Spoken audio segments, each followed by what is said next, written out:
হাসিনা আপনাদের ছেলে পালিয়ে গিয়েছে।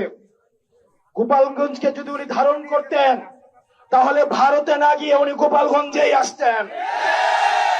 উনার মতো স্বার্থপর উনি উনার ফ্যামিলির মানুষ ছাড়া গোপালগঞ্জবাসীর কথা একবারও ভাবেন নাই।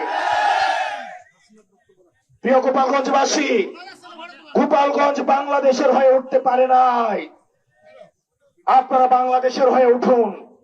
আওয়ামী লীগ পরিকল্পিতভাবে গোপালগঞ্জকে বাংলাদেশ থেকে বিচ্ছিন্ন করেছে, ভবিষ্যৎ প্রজন্মের ভবিষ্যৎকে সংকটে ফেলেছে।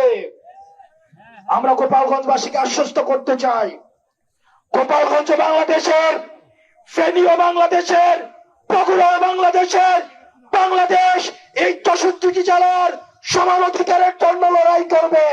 সবার জন্য আমরা সমানভাবে লড়াই করব।